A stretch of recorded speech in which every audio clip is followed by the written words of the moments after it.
नमस्कार मित्रों, स्वागत है आपका हमारे चैनल जेवीडी गोष्ठी में। पिछले एपिसोड में हमने देखा कि किस प्रकार से सूर्यदेव ने स्वीकार की अपनी उपाधि और अपना पद, और हमें यह देखने को मिला कि जो शनि की वक्र दृष्टि वो किस प्रकार से कार्य करती है, आपको अशुद्धि से शुद्धि की ओर ले जाती है और आपको अंत में उचित मार्ग पिलाती है जिस पद के लिए आप बने हैं, या यूं कहने की एक नया उत्तरदायित्व देती है ताकि एक नए कर्तव्य का निर्वहन चालू करें आप, और उस कर्तव्य में यदि कोई फिर से त्रुटि होगी तो फिर आएंगे हम देखने के लिए कि क्या कर रहे हो। यानी कि जब आपका जीवन समाप्ति की ओर बढ़ेगा, मतलब सोच के अनुसार कि अब मेरे जीवन में कोई लक्ष्य शेष नहीं है, क्योंकि आत्ममंथन के बाद तो होता यही है ना कि अब कुछ बचा नहीं है शेष, तो करना क्या है। तो एक नई शुरुआत को देने के लिए शनिदेव अवसर देते हैं। एक नया उत्तरदायित्व उन्होंने सबको प्रदान किया। अच्छा, इस पूरे प्रकरण में एक बात देखने को मिली कि किस प्रकार से राहु ने समिति को त्याग दिया। समिति को त्यागने के उपरांत राहु अब बहुत ही क्रोधित होके जा रहे हैं। अब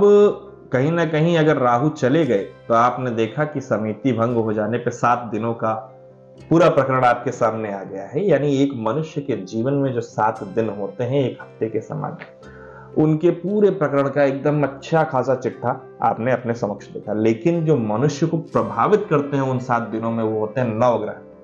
अभी तो 8 है, 9 कैसे होंगे ये आपको पता है। तो बहुत ही जल्द वो प्रकरण मेरे ख्याल से आने वाला है जिसका हम सबको बहुत ही गंभीरता और बहुत ही डीपली नॉलेज भी मिलने वाली है हम लोग को, किस प्रकार से ये समुद्र मंथन का प्रकरण हुआ था। और चलिए बिना समय गंवाए शुरू करते हैं एपिसोड 106 पार्ट 1। तुमने मुझे वो फल दिया जो तुम्हारे अनुसार मेरे लिए उचित था। अब मैं तुम्हें वो फल दूंगा जो मेरे अनुसार तुम्हारे लिए उचित था। राहु प्रतिकार लेगा शनि।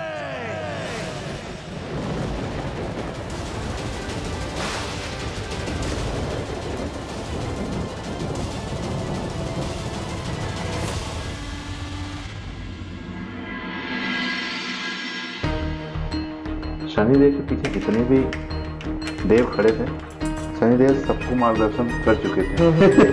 एक वही अपोजिट करे थे राहु, जिनकी अभी बाकी है बारी।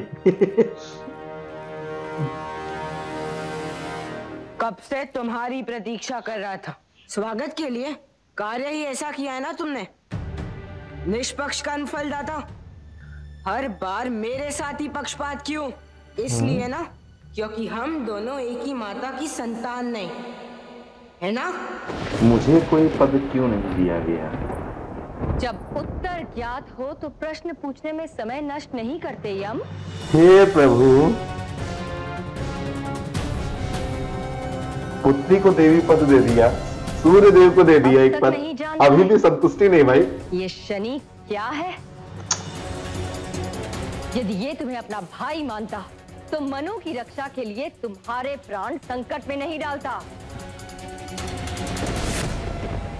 यही कारण है कि तुम्हारे होते हुए इसने मंगल को, बुध को, असुरों के गुरु शुक्र को कर्म समिति में स्थान दिया, परंतु तुम्हें नहीं।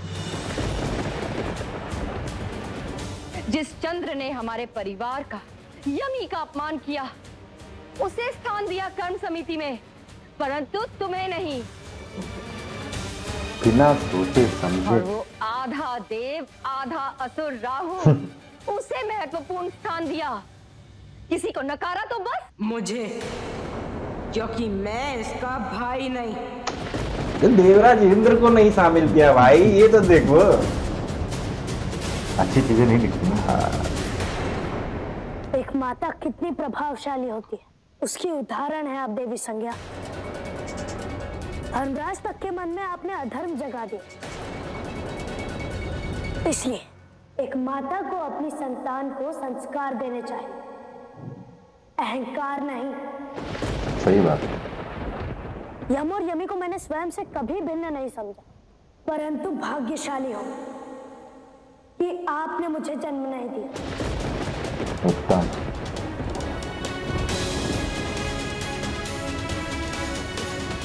तुमको वो पद मिला जिसका वो पात्र था। और उस कर्तव्य को निभाना इतना सरल नहीं है।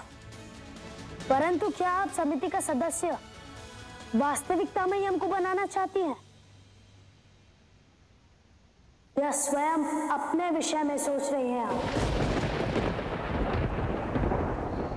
क्या बात है भाई। आप जो भी सोचे वो आपकी चेतना, परंतु आप सुन ले कि आप हो या यम, किसी को भी उससे अधिक नहीं मिलेगा जिसका वो पात्र है। मुझे क्या मिलेगा उसका निर्णय तुम नहीं करोगे शनि, सूर्यदेव करेंगे। मैं वो लेकर रहूंगी जिस पर मेरा अधिकार है। इनको भी एक पद चाहिए भाई। कल सूर्योदय की प्रतीक्षा करो शनि, सभा में तुम्हें ज्ञात हो जाएगा कि मैं किस पद की पात्र हूं। जमीन की रजिस्ट्री सारे रिश्तेदारों के नाम हुई, 2 साल छूट गए भाई। बात तो सही है भाई, मेरे नाम कुछ नहीं आया। फलाने रिटायर हुए, अब पे एक चवन्नी नहीं दी उन्होंने। जो इस समिति का नेतृत्व भी करे। मेरे अतिरिक्त कौन जो इस समिति का नेतृत्व करे? इस समिति के प्रमुख होंगे सूर्यदेव। उचित नहीं किया तुमने, इस सभा में देवराज को ही नीचा दिखाया तुमने। इनका अपमान एक राहुल का अपमान हो गया। तुम ये भूल रहे हो शनि, देवराज इंद्र हूं मैं, देवराज इंद्र। देवलोक का ही नहीं, कुटिलता कुटिलता का भी राजा हूं मैं। कोई ना कोई मार्ग अवश्य निकालूंगा उस राहु और शुक्राचार्य को सभा से बाहर निकालने का। शनि को मुझे कर्मफल समिति का सदस्य बनाना ही होगा, चाहे प्रेम से चाहे छल से। राहु और इनकी बोली एक जैसी लग रही है। निष्पक्ष कर्मफलदाता, हर बार मेरे साथ ही पक्षपात क्यों? इसलिए ना क्योंकि हम दोनों एक ही माता की संतान नहीं। मुझे क्या मिलेगा उसका निर्णय तुम नहीं करोगे। मनुष्य के मैं वो लेकर पे जो प्रभाव पड़ेगा ना, उसी हिसाब से चुनाव किया गया। हर ग्रह अलग अलग प्रभाव डालते हैं व्यक्ति पर। कुछ है शनि जो तुम्हें व्यथित कर रहा है? महत्वाकांक्षा बस वही है जो सबको व्यथित करती है।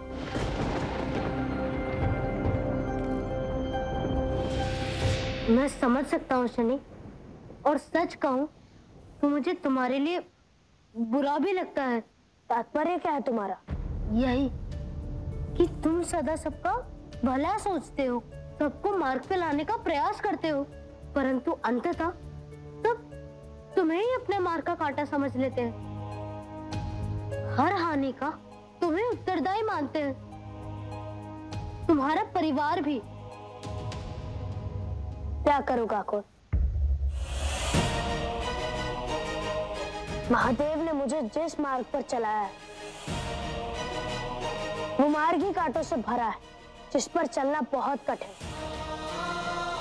परंतु लोगों को कीचड़ में से निकालने के लिए अपने पांव तो कीचड़ में डालने ही होते हैं ना। बिल्कुल। मुझे चाहे जो फल मिले, मैं अपना कर्म करता रहूंगा।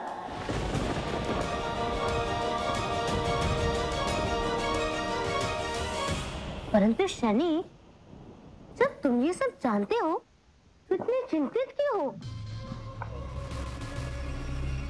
क्योंकि कोई है जो मार्ग पर आना नहीं चाहता। मुझे आभास हो रहा है काकुर कि कुछ भयंकर होने को है। हमें सज्ज रहना होगा, क्योंकि वो भी सज्ज हो रहा है।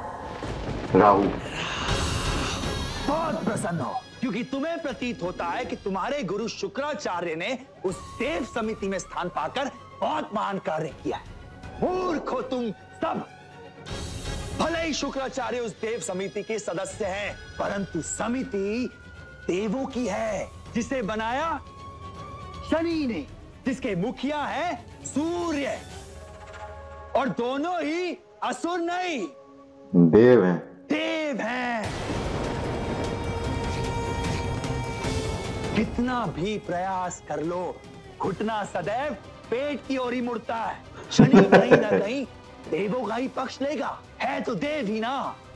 ये समिति एक चक्रव्यूह है, हम असुरों को मूर्ख बनाने के लिए। मेरी मानो, इससे पहले कि ये देव हम असुरों के विरुद्ध कोई षड्यंत्र करें, मिटा देते हैं उन्हें, आक्रमण करके समाप्त कर देते हैं उन्हें। अद्भुत राहु।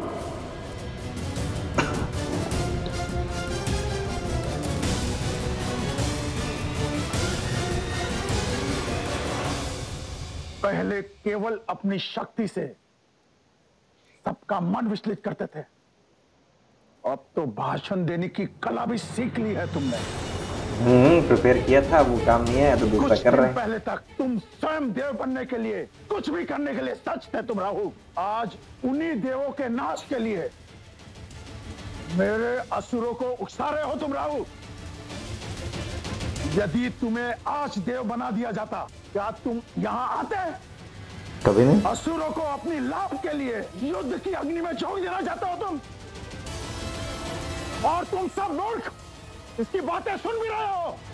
तो जब शादी ब्याह में हम लोग रिश्तेदारों को एक जैसा गिफ्ट नहीं देते हैं, किसी को ऊपर नीचे हो जाता है, तो जिसको कम मिला जाता है वो आके कंप्लेन अवश्य करता है। जिस प्रकार से हमने देखा देवी संज्ञा और यम, इन दोनों को जब कोई पद नहीं दिया गया उस समिति में, तो ये कहा जा रहा है कि आपने निष्पक्ष नहीं कार्य किया। आप कहीं ना कहीं मुझे भाई नहीं समझते, इनको माता नहीं समझते। और उसके बीच शनि देव ने इंटेंशन समझी देवी संज्ञा की, क्योंकि उनके मन में एक बात घर कर रही है कि उन्हें एक पद अवश्य चाहिए ही चाहिए। धर्मराज, ऑलरेडी धर्मराज का पद उनके पास है, यम के पास, तो वो इतना बड़ा पद है, वो पहले ही बहुत बड़ी जिम्मेदारी है। जिनको ऑलरेडी कोई ना कोई पद मिल रखा है या जिनके ऊपर ऑलरेडी कोई ना कोई बहुत बड़ी व्यापक जिम्मेदारी है, उनको किसी और पद की आवश्यकता नहीं है। बात समझिए, जिस प्रकार से इंद्रदेव के पास सभी देवों का संचालन का पद है, यानी वो सभी देवों के राजा हैं, तो उनको किसी और पदभार से युक्त करना कहीं ना कहीं उनके पद को और भारी बना देना या उनके ऊपर और कर्तव्यों का बोझ लाद देना है। उसी प्रकार से कर्म केवल उन्हीं को दिए गए हैं, ये मनुष्यों को कंट्रोल करने वाले जो सभी फैक्टर्स हैं, ये उन्हीं को दिए गए हैं जिनके ऊपर एक दायित्व है और वो दूसरा दायित्व लेने के लिए सज्ज भी हैं और युक्त भी हैं। तो अब इस पूरे प्रकरण में एक चीज बहुत अच्छी देखने को ये मिल रही है कि किस प्रकार से एक माता ने अपने पुत्र के मन में ईर्ष्या व्याप्त कर रखी है, और शनिदेव ने इसको बहुत अच्छे से समझ लिया कि अच्छा है कि मैं आपकी कोख से नहीं पैदा हुआ, क्योंकि अगर आपके कोख से पैदा हुआ होता तो कहीं ना कहीं ये ज्ञान मैं आपसे ले रहा होता, और इस ज्ञान के प्रति मेरे मन में भी बहुत द्वेष भावनाएं होती हैं। देखिए, बच्चा जब छोटा रहता है तो उसको आप जैसा सिखाएंगे वैसा सीखेगा, लेकिन जब समाज उसको सिखाने पे आता है ना, तो कई बार आपकी दी हुई शिक्षा में भी वो मंथन करने का विचार कर ही लेता है। संस्कार उत्तम होने चाहिए, विचार उत्तम अपने आप हो जाएंगे। फिलहाल सोच एकदम हीरा ठाकुर जैसे रखे, संस्कार उनमें से बड़े हैं। फिलहाल हमने देखा कि 3 दुश्मन तैयार हो रहे हैं, 3 टोली। एक देवी संज्ञा जिन्होंने सूर्य उदय तक का समय लिया है, एक राहु जो पूरी मंशा बना चुके हैं कि मुझे रिवेंज लेना है, तीसरी देव राज इंद्र। अच्छा, एक बात बड़ी अच्छी निकल के आई सामने कि किस प्रकार से जब कोई चीज बट रही होती है, कोई चीज बांटी जा रही होती है, तो मनुष्य के मन में असंतोष की भावना स्वतः ही जागृत हो जाती है। कोई भी, या यूं कह लें कि जिस प्रकार मनुष्य क्या है, मनुष्य की भावनाएं क्या है। अगर एक एक्सपेरिमेंट किया था एक लेडी ने, तो उन्होंने एक्सपेरिमेंट किया था 3 घंटे के लिए। उन्होंने 100 लोगों का ग्रुप बुलाया था और 3 घंटे के लिए उन्होंने अपने आप पे कुछ भी करने के लिए छूट दे दी थी। टेबल पे उन्होंने 72 चीजें रखी थी, 72 यानी एग्जैक्टली काउंटिंग में 70 से ज्यादा रही होंगी। उसमें गुलाब का फूल, परफ्यूम, डिओड्रेंट, मेकअप किट, इन सब के साथ साथ वेपन्स भी थे, गन, चाकू और तमाम दुनिया भर की चीजें। मतलब 72 आइटम काफी होते हैं 70 से। तो वो 3 घंटे का उन्होंने ऑप्शन दिया था कि आप जो आए मन में वो कर सकते हैं मेरे लिए, मैं किसी के खिलाफ कोई कंप्लेन नहीं करूंगा और किसी को कोई दिक्कत भी नहीं। देखा क्या गया कि शुरुआती 1-1.5 घंटे तक, 1 घंटे या 45 मिनट तक लोगों ने डिओड्रेंट लगाया, जगह जगह आंखें बनाई, नाक बनाया, मूंछ बनाई, क्रिएटिव चीजें हाँ लोगों ने किया। उसके बाद लोगों ने जो बगल में ब्लेड रखे थे उस ब्लेड से बॉडी पे निशान बनाने चालू किया। फिर कुछ लोग उस भीड़ में से ऐसे भी आए जिन्होंने वो जो टेबल पे गन रखी थी उससे उसको शूट करने तक की हिम्मत दिखाई। कुछ लोगों ने क्लॉज लगाए, कुछ लोगों ने काटा, निकोटा, जो कर सकते थे विभत्स रूप से जो कर सकते थे वो उन्होंने किया। मनुष्य के इसी व्यवहार पे अंकुश लगाने के लिए समाज ने नियम कायदे कानून बना रखे हैं और वो नियम कायदे कानून ही आपको एक उचित मार्ग पे चलने का ज्ञान देते हैं। नहीं तो जानवर में और मनुष्य में बहुत भेद नहीं है यदि उसको खुला छोड़ दे तो। सबसे बड़ी चीज तो वही महत्वाकांक्षाएं तो हैं व्यक्ति की। जब आपकी सोच बहुत बड़ी आती है कि मुझे ये पाना है और वो आपको हासिल नहीं होता, जो मैंने स्टोरी बताई आप गूगल पे सर्च कर सकते हैं, इजीली अवेलेबल मिल जाएगी। चलिए फिलहाल इस एपिसोड को करते हैं समाप्त। शीघ्र मिलेंगे नए के साथ, तब तक के लिए राधे राधे।